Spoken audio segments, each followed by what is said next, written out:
अस्सलाम वालेकुम स्टूडेंट्स। पिछले लेक्चर में हमने स्क्वायर रूट के जो वेज थे फाइंड करने के वो हमने किए हैं।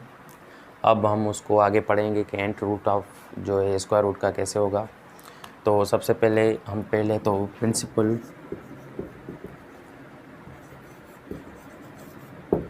स्क्वायर रूट पढ़ेंगे कि प्रिंसिपल स्क्वायर रूट क्या है। तो स्टूडेंट्स हमने पढ़ा था कि जो स्क्वायर रूट है वो स्क्वायर के क्या है, अपोजिट होता है। अगर under Q it means square root of Q is equal X है, तो एक्स का स्क्वायर जो होगा वो किसके बराबर होगा, क्यू के बराबर, क्यू के बराबर होगा, क्योंकि ये दोनों अपोजिट हैं। अच्छा, तो स्टूडेंट्स हम एक एग्जांपल लेते हैं। अगर हम 81 लेते हैं तो इसका स्क्वायर रूट क्या होगा, उसका स्क्वायर रूट क्या होगा। तो हम ऐसे करते हैं, अगर 9 × 9 करते हैं तो क्या आ जाता है 81। स्टूडेंट्स 9 × 9 81 आ जाता है। अगर -9 × -9 करते हैं तो क्या आ जाता है, फिर भी 81 आ जाता है। तो स्टूडेंट्स इसका मतलब इसका जो है स्क्वायर रूट क्या होगा, +-9।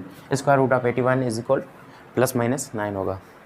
तो अगर हम यहाँ पे जो स्क्वायर रूट 81 के जो स्क्वायर रूट है +-9, अगर इसमें से हम प्लस ले लेते हैं, +9 मीन्स पॉजिटिव जो है वो नंबर ले लेते हैं, उसको हम कहते हैं प्रिंसिपल स्क्वायर रूट। अब हम अगर प्रिंसिपल स्क्वायर रूट ऑफ 81 पूछेगा तो हम क्या कहेंगे, +9 है। It means that's only 9, plus show नहीं करते। अगर माइनस होगा तो माइनस कहेंगे -9, प्लस होगा तो ओनली 9 कह देंगे स्टूडेंट। तो principal square root of 81 is 9। अभी तक इस स्टेज तक स्टूडेंट्स जो है हमने अंडर रूट जो है मतलब स्क्वायर रूट जो है वो हम पॉजिटिव नंबर्स का लिया है। सपोज करें पॉजिटिव क्यू का ले रहे हैं, नेगेटिव का नहीं ले रहे हैं। तो स्टूडेंट्स अगर nth रूट होगा तो क्या करेंगे, nth रूट ऑफ क्यू, तो उसको इंडेक्स में n लिख लेंगे। ये हो गया nth root of Q. Students अगर ये ऐसी कंडीशन थी, अंडर रूट में क्यू था, तो इसको हम क्या लिख रहे थे, अंडर रूट को 1/2, अंडर रूट वो किसके बराबर था, 1/2 के।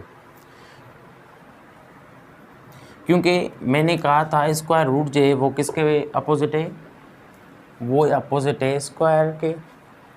तो अगर ये जो साइन है वो किसके अपोजिट है, स्क्वायर के। स्क्वायर 1 होता है तो स्क्वायर 2 होता है, तो ये अपोजिट है, तो ये 1/2 हो गया। तो ये जो है अंडर रूट की साइन जो है वो रेडिकल की साइन जो है वो 1/2 के बराबर थी पावर में, तो हमने लिख लिया क्यू 1/2। अब यहाँ पे क्या है, इसको हम स्क्वायर रूट कर लेते हैं, क्योंकि इसको तो हम रेडिकल साइन कहते हैं ना। ये स्क्वायर रूट इसलिए यहाँ पे इस पर कोई भी नंबर नहीं है, इसको हम स्क्वायर रूट करते हैं। अब अगर क्यूब रूट कहेंगे, क्यूब रूट का मतलब क्या होता है, 3, तो ये हो गया, यहाँ पे 3 लिख लेंगे, ये हो गया क्यूब।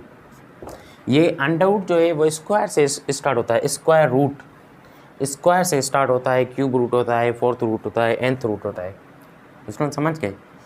तो क्योंकि ये जो अपोजिट है ना वो स्क्वायर के, तो ये स्क्वायर से स्टार्ट होता है। ऐसे नहीं होता कि अंडर रूट क्यू जो है वो क्यू के बराबर होगा, कभी नहीं। ये क्यू 1/2 के बराबर होगा, मतलब स्क्वायर रूट से स्टार्ट होता है।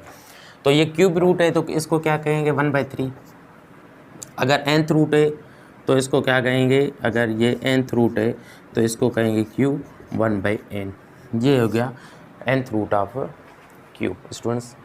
तो ये nth रूट था स्क्वायर किसका, किसी भी नंबर का nth रूट ऐसे फाइंड करते हैं। अब ये